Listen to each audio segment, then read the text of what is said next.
2 gums and maybe a dinner, half a dinner, a train ticket, something like that, a keyboard at best. It's nuts. It's nuts. Brandon, I'm going to let you react as well before we start breaking things down. I'm sure you've got a thing or two to say.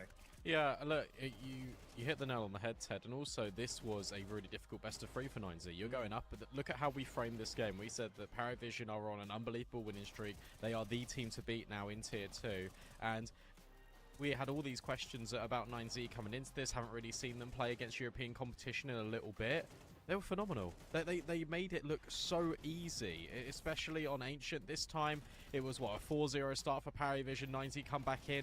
They make it look really easy. Paravision didn't have a chance. And this is the first time where I've watched Paravision in about 2 months, where I'm actually watching the game and I'm thinking, oh, they're going to lose. I never thought that they had a chance in this game as soon as 9Z took the lead and carried on the momentum. Uma plataforma, todos os tipos de sites. And Paravision jumping into this one, I'm sure they got a little bit surprised about what was in store for them.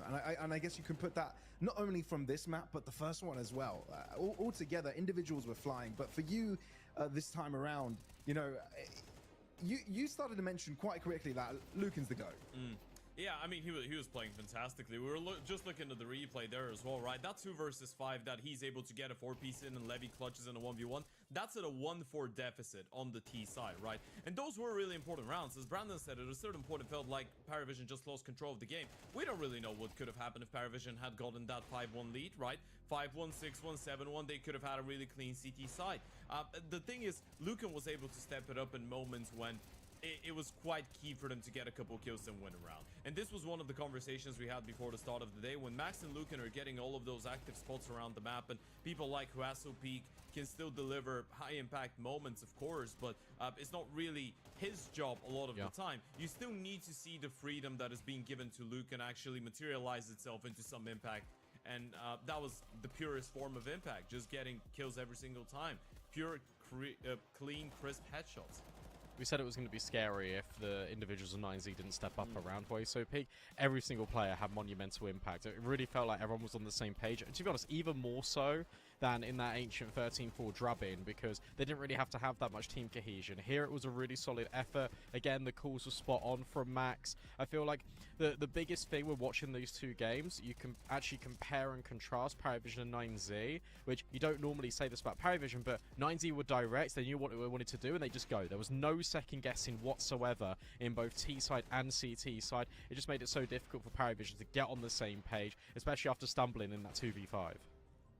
So Ted, help me understand this a little bit as well, because it did seem like Paravision did have a good start to the map as well. Got a bit of a streak going, and I felt like that's a bit of a theme today. We've had a lot of 4 rounds, 5 round streaks at the start of each map, but they couldn't quite hold on to it. I mean, it goes both ways, right? If we're praising Lucan for getting that 4-piece in a 2 versus 5 and turning things around, then if you look at it from the perspective of Paravision, they will probably tell you we had a 5 versus 2 and we can't afford to let rounds like those slip, right?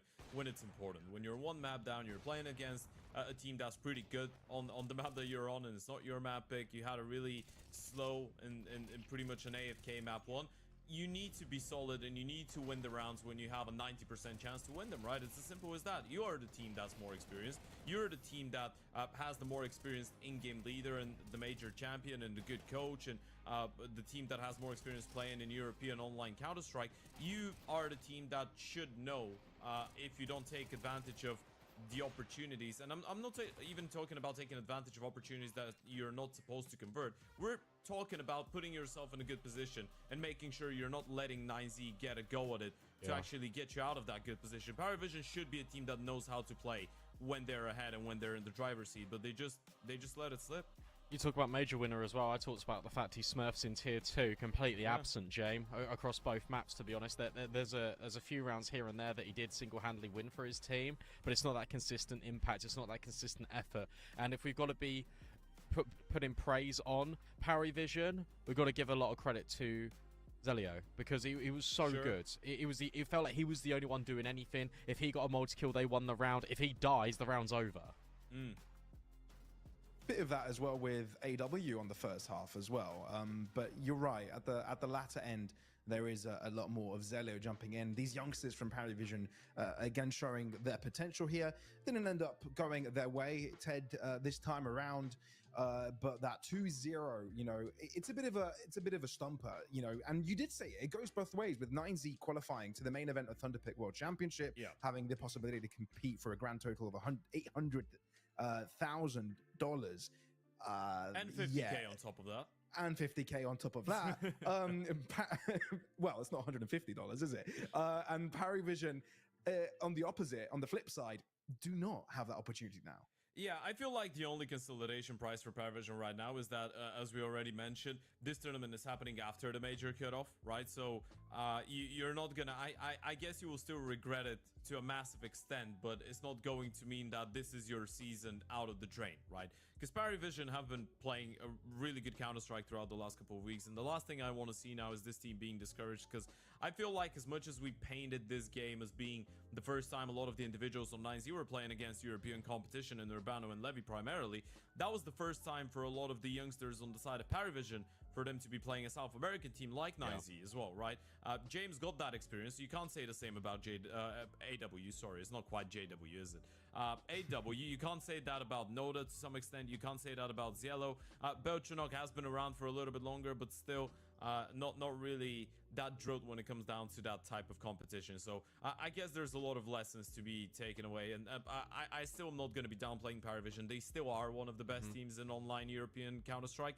They just had a one-off series. Yeah, you bang on the money about the point about the fact that these young guys haven't played sort of this caliber, and it's what we said when we started the segment and even the first map. We said, look, this is a really good experience heading into that. Now these bigger lands, and if Parivision do make the major, if they do make the cutoff, then this will be valuable experience they can go back and learn from. So you can get a lot of lessons in amongst all the failures, and every sort of match will be taken as a heavy lesson, and there'll be things to look for Jame and Dastan. You know that they're immediately going to be going and reviewing that.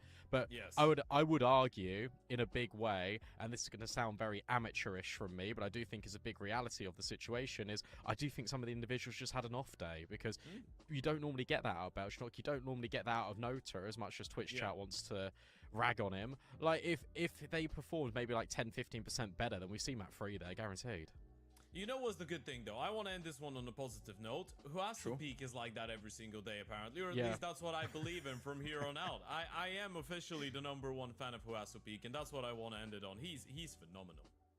Yeah, he's definitely cracked the shell and shining. All right, I think we've got a couple more minutes here, just in case we've got an interview as well. So I want a key lesson from both of you. Key lesson from not only this series, but the one before. What do you think, what has kind of been stuck in your brain from the past couple of matches that we've seen, Ted? I just said it, but I think what has been stuck in my brain is I love Huasu Peak. I love Fagio as well, but that's an internal joke, so I'm not gonna go deep into it. I feel like, no, on a serious note, I feel like this those couple of results have proven to us that the level of anything below the top 5, top 10 teams is incredibly close, right? It doesn't really matter if you're considered an underdog. It all comes down to if you're going to be present on the day when it's a really important game, especially in that type of a format where you just need to win 2 best-of-3s in a row, no second chances, no GSL, no nothing. It's not even 3 or 4 best-of-3s in a row. It's all about having a couple good days, right? And those are the things that make us realize how relentless online competition is right now outside of tier 1. It's really difficult to get into that circuit, but I guess this is why when a team makes it and we're so excited, because we know it's hella difficult, and 9Z, that might be the first step for them to make it in, and for the Polish side of Venom too. Brandon, key takeaway for you, key lessons from the halfway through the day moment, as we've already seen 2 teams qualify to Malta already? I think you've actually got to have a lot of mental fortitude to be a tier 2, tier 3 Counter-Strike professional player, because if you think about the amount of emotions that these guys go through on a day-to-day basis, where you've got so many events, you still got the uncertainty of how the VRS system actually works. You're a little bit dumbfounded as to, okay, well, do we actually need to go and attend these lands? Have we got to be specific about the events we select? And then the events that you do play and you have to run consistently deep. For Parivision to be on the cusp of qualifying for an $850,000 LAN, to then losing it, to then refocus themselves, leave boot camp, go to LAN, that is incredibly worrying, to be honest. And I've got a lot of admiration for these players who are able to just do this consistent day in, day out on a daily basis. Well, we do have the interview ready, and it's with Lucan, the star of the show of the second map of this series. Lucan, welcome to the broadcast. Congrats on the win. Seeing your reaction from the cameras as well after the end of that one, it looked like that meant a lot. Hello. Thank you very much. Nice to meet you guys. Yeah, we are very happy to get this victory. And that reaction is because I live CS, you know, I play in Sharks in 2019 and have one tournament in Malta, but was cancelled by the COVID. I missed it. I want this tournament so much to play, you know. I'm very happy. Yeah, absolutely. You guys played a great event. I want to ask you a little bit about what that means personally to you, because you said you live and breathe Counter-Strike pretty much. The last time, and this is not us counting the challenger stage of the Antwerp Major when you were on 9Z, because obviously that wasn't played in front of a that wasn't played. It was just a studio event pretty much, and then it wasn't a big travel like a tier 1 tournament. The last time you played a tier 1 tournament that wasn't just the stage of another event was ESL Pro League Season 10. That was when you were with Sharks. Yeah. And that was in 2019 in Odense. So it's been a really long time. It's been 6 years, man. How have those 6 years been for you? What does it feel like to finally be back traveling to Europe for a big event? You know, it's a lot for me because I was living CS. Like I left playing competitive CS like 2 years. So it's been a long time. But as you say, that I play a big tournament like this. But I always know that if I'm came back and do the things right, you know, practice, do all you need to do to play in this level, I can get it again. So I'm very grateful that I have this opportunity again. I'm more with this team, so I'm going to enjoy it so much. So I'm very happy. Yeah, it means a lot for me. I wanted to ask you a little bit about preparation for this event, and you had to play against BetBoom and you played against Parivision. How much work goes in behind the scenes that obviously fans won't know about to get yourself ready for these matches, and how different is it compared to the South American region? You know, the practice and the preparation is very tough. You know, we've been practice I think 1 week here on Europe, and you get a lot of better like scrims in the region. You know, in Brazil is something a little bit more like, I don't know how to say it, but it's not like here. You have a lot of teams. Every team does a different thing, but together, and the preparation was that playing a lot of scrims, a lot of playing CS. I like to play a lot of pucks, you know. Because I think this game, a part of being a team play, you have to be really good individually. So I play a lot of books. We have our coach and our captain doing the preparation, the study, you know, a lot of these things. So we are playing like 12 hours per day for this.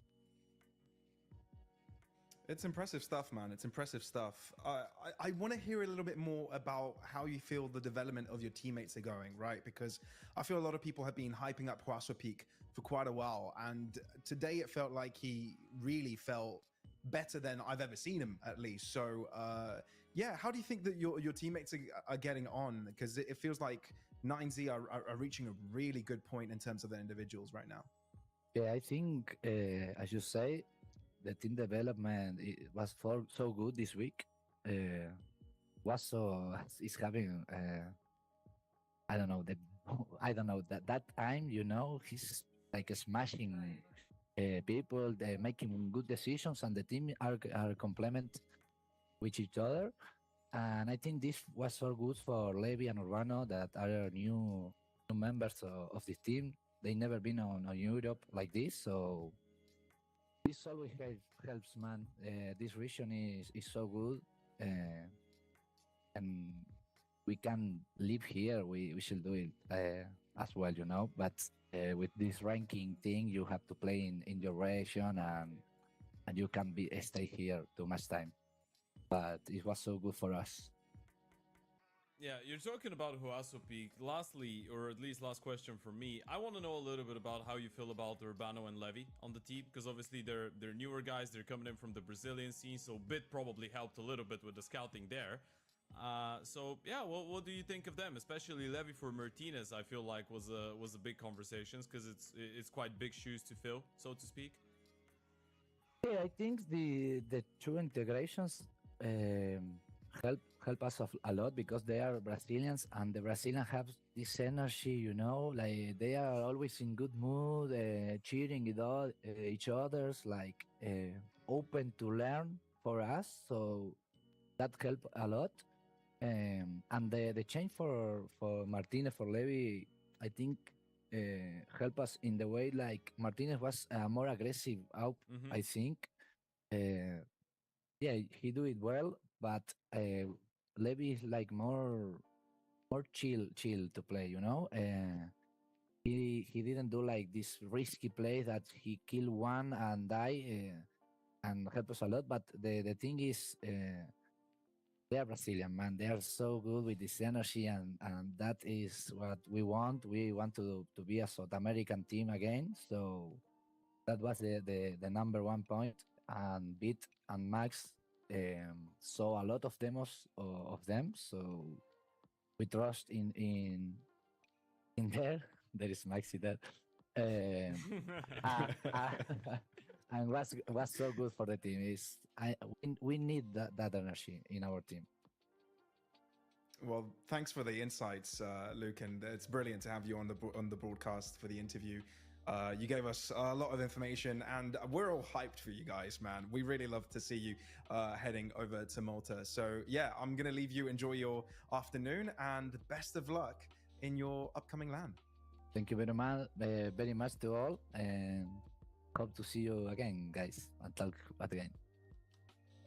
Absolutely, man. Absolutely. Take care. All right. Well, I think we're so lucky with our interviews today, lads. Brandon, what do you make of it?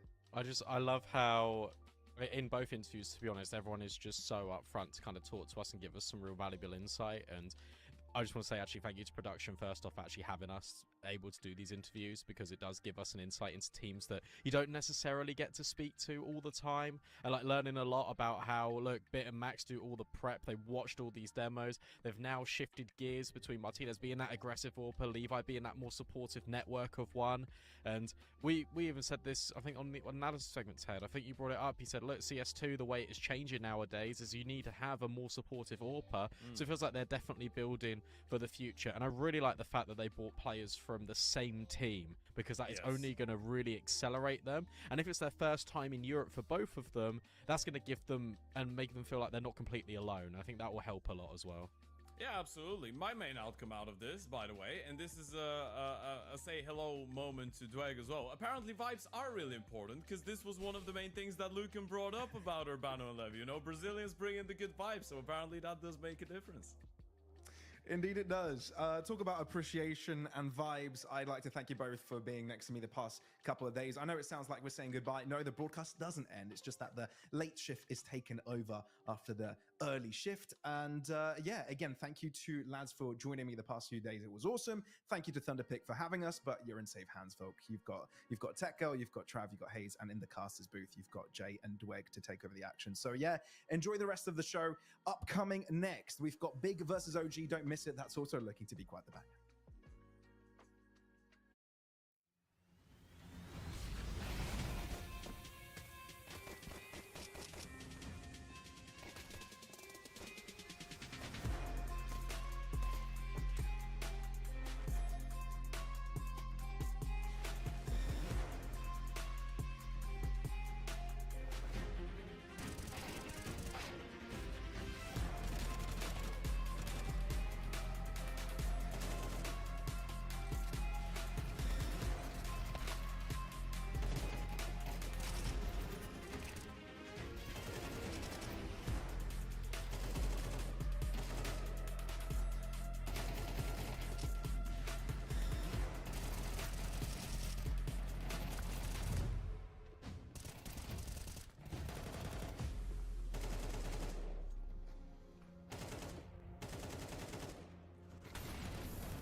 force the kill in the last second. Oh, right to the smoke.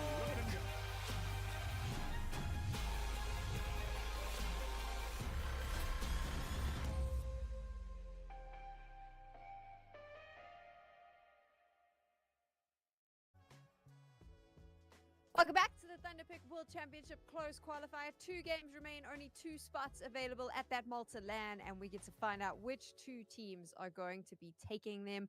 OG versus Big, and then we've got Legacy up against Imperial. Trav, do you have any thoughts, though, on what we've seen so far, the 2 teams that have already qualified to get to LAN?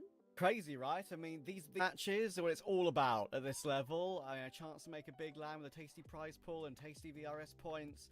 With the loss of the RMR, I think it's the main thing that's exciting for a lot of these teams, right, at this level now. I mean, the passion, the brilliant moments we see with all these players in person to qualify for majors. We've lost that now. Passion UA at Shanghai comes to mind, and all those memorable, emotional moments. This is the closest we get to that now.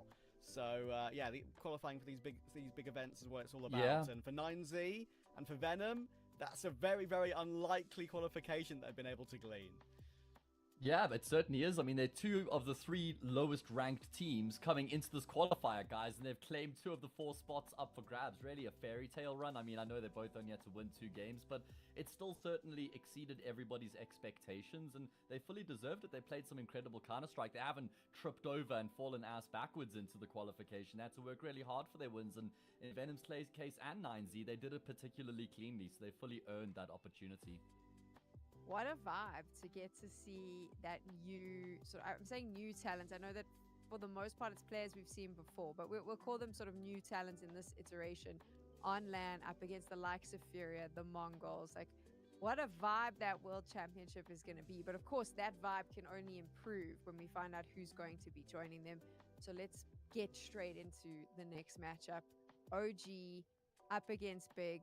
I'm going to be honest, Hayes, if I was a betting lady, I don't actually know where my allegiance would lie with this one. I'm finding it difficult to choose a side. I think that you got to kind of lean in the direction of OG, not just because they've been together longer as a team, but also because of the form we've seen from them recently, right? They've looked really good as a unit across the board. They just seem to be clicking on every level right now. All 5 players are in pretty good, if not really good form. So you've just got this unit, this group of really strong players who have, as I say, also have a decent amount of experience. I mean, I know the core 4 of Big have been together for a long time, but remember, they're coming out of the slump now. They're hoping this roster change they've made is now going to revitalize the team and get everybody going once again, get them trending in the correct direction. So I feel like OG are in a better place coming into this particular game. That's why I have them as my favorites, but you certainly can't take away from Big's chances. I mean, it's not all doom and gloom for Big, right, Trav? I know that was the picture that was painted on the first day of the closed qualifier, but they've done, it's just in the closed qualifier alone. Some of those comebacks, you got to give them credit where credit's due. Yeah, and I mean, honestly, like, fair play to them, because they would have been down in the dumps, right? The mood would have been horrible, would have still been horrible despite the change. I mean, I think it's not unfair to say that bringing Process back to the team is a bit like just putting sticky tape to try on the Titanic to try and save a sinking ship, right? Like, it's not something that's going to fix them and get them up into the top echelons of Counter-Strike. But even though Process looked good in the academy, he's looked okay in that game against Saw. I think Tabson often looks like the best player on the team still, though, which I think kind of does say it all when it comes to like the core rifling, the rifling core form. Crimbo isn't like kind of like the clutching, consistent phenom he was for a good period in the past. And that kind of gives them not much impetus when JDC and Hype to a middle ground form. But yeah, I mean, as you say, they've actually managed to make a couple of good comebacks in the first day of this qualifier. They've actually qualified for a LAN recently, by the way, the BetClick Clash in Gdansk in Poland. And that has a decent lineup of teams like TNL, Fnatic, ENCE, Namiga, Ecstatic. I think it does need to be noted that the teams they beat to get there weren't necessarily impressive. It was ESC and URB. AAB, a Danish team. Not sure how you pronounce that one. But yeah, like, they're making some progress, and at least they do have one LAN to play. They desperately need a second here today. I feel like there's still so much room for improvement across the board here on Big, maybe bar Tabson, like you say, Brandon Trav, rather. But, you know, people like Crimbo, he has had a dip in form recently, hyped as well. Not just a dip in form, he's having a pretty tough time of it at the moment. But I think that bringing Process in, who is that new blood, can just kind of refresh everybody else across the board as well. And you know, sometimes that new blood does motivate the team as well to try and get things going again. So I think Process might be that guy to just bring some new and fresh energy to the team, but we do need to see improvements from Hyped and Crimbo in particular. And the main place that Big have been struggling has just been the T sides, guys. Like, their CT sides have actually been really, really solid, probably even better than solid. It's actually why they've still remained somewhat competitive. The T sides is where they just tend to fall off. Like, if they're not winning pistols and converting, their gun rounds are just so lackluster at the moment, and that's where there's a lot of room for improvement. So if they can kind of tweak that and find some some improvements on their T side in particular, I think that's what's going to make the difference today. So, Hayes, where do you think this whole doom and gloom narrative came from with regards to Big? Do you think it's just because we sort of expect so much more from them based on the names they have in this lineup, or just because of what they've been able to do in the past? Or what do you think has led to this change in community sentiment? Propaganda, Sam. It's propaganda. Okay. They're putting out... I'm just joking. I don't know. I do think that there is a bit of a narrative out there that people do like to jump on about Big's struggles as of late. I wouldn't say that maybe they're as awful as they've been made out to be in some instances. They've had patches where they have looked pretty bad, but I don't think that it's all doom and gloom. Like I said, I think it's mostly their T sides that have just been a problem. I think that there's maybe things outside of the server that people maybe get a little bit turned off by with this big team, which just aren't really worth going into now. But I think that it is just maybe a bit of a narrative that people like to jump on. I mean, I know that, as you say, we've seen good things from them on the past, so maybe there is a level of expectation that they haven't been able to live up to and match recently, and maybe people are frustrated because of that. But I think that there's still positives. I don't think it's a dumpster fire by any stretch. I don't think that they're super far from finding that form that could push them into the top 30 and you know, trending in that sort of direction again. There is an entire podcast I want to have about Crimbo choosing to stay in this lineup, about JDC, about there's so much, but we're not going to do that today. But we can put a pin in this. Maybe it's a conversation for later. Let's move on to the OG lineup, though, because for the first time in a while, Trav, I'll say it, I'm kind of excited about OG. I kind of like this lineup. I think that there's potential here for me, whereas before I always... I'm going to be in trouble with OG fans. I always sort of thought of OG as kind of just a placement filler. Yeah, it's very fair. I mean, like, there are so many sort of middling rosters that OG have had that kind of just makes you totally uninspired. But I'm totally on board. This is the best OG we've had in recent years. I think Krisen is the best young in-game leader in the scene. And what he's done with this team at only 19 deserves, I think, more praise than what he's already getting. I feel like, for me, he's one for the future when it comes to the IGLing. I mean, I wouldn't be surprised to see him on a tier 1 team in a couple of years. The rifling core, I think, is some of the best that OG have had since they first entered CS. Maybe when they had, like, Flames, you could argue it was better, but that's a long, long time ago now. I think Spook has insane pop-off ability. His Swedish duo Adam B is incredibly reliable. And the addition of Arazdos started off looking really poor, but he started to grow into the system, learning his job on the team bit by bit. He doesn't need to be the guy to carry with the players around him, right? Which I think is a really important thing to mention. I think Nikodos is still a strange one to talk about for me, because while he has all the experience, he still deviates between AWPing and rifling. I know for a fact that he considers himself a better rifler as well. So how long that can go on for when your AWPer prefers to rifle? We know Zyra is a bit of a hybrid as well, but Nico prefers rifle nearly all the time. I don't know. How long that can go on for does remain to be seen for me.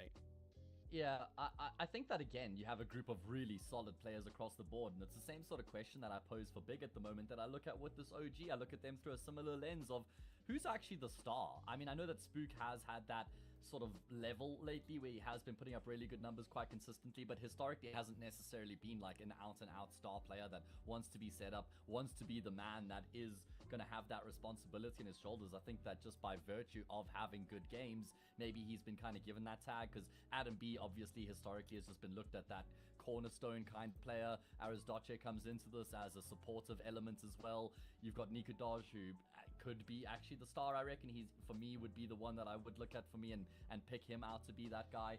But I think that you do have a group of just really strong players across the board, the same for Big. But when I'm looking at these two teams side by side going up against each other, I'm wondering who's going to be the man to break the mold and be that difference maker. When you have two solid teams, somebody has to go above and beyond to get their team across the line.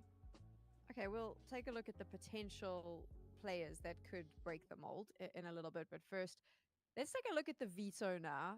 And in terms of what we can expect from these two teams? I mean, Trav, walk me through what we're looking at and what you're thinking. I'm glad Big have banned Ancient. I know they've never played it, and it's always one that they've kind of committed to a permaban historically. They are starting to play it a little bit more, but it's one that OG go into a little bit. So that's a good factor for me. But Nuke is a really, really good map for OG. It keeps it open for them. Big have had their struggles on Nuke really, really badly lately. It's one I'm definitely concerned about. And one thing I think that Matt mentioned about a player that needs to sort of step up and be the main focal point for OG. Nico Dolls actually has a really, really good rating on this particular map for OG. Compared to his sort of across the map pool rating of like a 1.08 or something like that, on Nuke he's got a 1.22 in the last 6 months. So he's very, very solid on this map as a rifle and an AWP. And that's why I'm pretty confident in map 1 going OG's way. Not so sure about Trainer. That's more 50-50 for me. I was going to say, normally Nuke isn't synonymous with AWPers having pop-off performances, but I guess that also does come down to what you've highlighted already, that he is fairly proficient, or in fact very proficient with the rifle as well. When I do look at this map pool though, in particular the opening 2 maps, Nuke and Train, these are CT-dominated maps, and I've already highlighted the struggles on the T side for Big in particular. OG have been better on their T sides, but there is also still some room for improvement there for them. So for me, this isn't about who's going to have the better CT sides, because I expect really good CT sides from both of these teams on dominant CT-sided maps. So I'm looking and thinking, okay, I think that this series is going to be decided by the team that has the better T sides on both Nuke and Train. And the problem with that is, right now, we could argue that OG is the team that will have the better T sides. Yeah, that's my concern exactly, is that they have shown an ability to have better T sides as of late. Obviously, Krisen as the IGL has been really good in that department with his calling, and he's got pieces that have clearly been better on the T side in general. I mean, Big have kind of had to remold JDC into this entry fragger role. Obviously, he wasn't doing that when he was playing alongside Zershan before, so that's fairly new from him, maybe moving away from being used to being the star or the closer, the guy who gets set up, and having to reinvent himself to a degree. And sometimes it does feel like the guys on Big look around at each other like, okay, who's going to be the one to jump into the bomb site and set everybody else up to have the success, right? I think Process has picked up some of that slack since he's come in, which has helped. Oh, be careful, Hayes. They're going to start a Reddit thread saying that you're hating on Big now. Okay, let's talk specifically Wouldn't be the first one. He's okay with it. Let's talk about Nuke. Trav, you mentioned that you like the way OG looks on Nuke. Tell me why. I think they just have a deep understanding of what every single player wants to do on CT and T. Like, there's no... When I watch them play, it's quite obvious from like in-game body language and like in-game eye tests alone that they all understand each has a role. They have, when they play their defaults, they know who has to go where. They don't have to overcomplicate it or overcom it, I think is the important thing. Look, OG, I've watched quite a lot of OG on Nuke. They do have the ability to look a little bit shaky on a few too many anti-ecos and force buys. I've seen some rounds that have looked like totally amateur against a force buy, which looks lazy and like they're taking it as if it's going to be a guarantee, and that has cost them. But they've improved so much lately in all departments when it comes to that, and I do think they are seriously ready at this point for consistent lands, and this should be a great start for them. And there's some great narratives as well, which I'll get onto when we look at the head-to-head as well from these two teams going up against each other in the past. Something else that I think is worth mentioning is we obviously saw Big against Saw in their opening game, and guys, it was this exact same map pool. It was Nuke into Train into Inferno. 13-11 on Nuke, won by Saw after an 8-4 half from Big, and I think that they won the pistol and converted, and they just won one gun round after that. So we've seen Big CT side on Nuke has been great already. They then won on Train, and they won on Inferno. So having those reps in their back pocket could bode well for them. Okay, so take a look at this head-to-head now. We're specifically focusing in on Nuke. I think, Hayes, it was you that mentioned earlier that we need standout players from each of these teams to kind of stand up and be seen and be the difference maker here. Trav, Crimbo, Spook, I mean, which one stands out for you on Nuke? I think Spook is actually the better player at the moment, which is a crazy thing to say, maybe, but I think he just has more pop-off ability than Crimbo has had for a while. Crimbo used to be so reliable in every single clutch, every single situation he put himself in.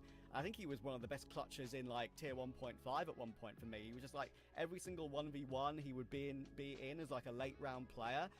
I'd always trust in him.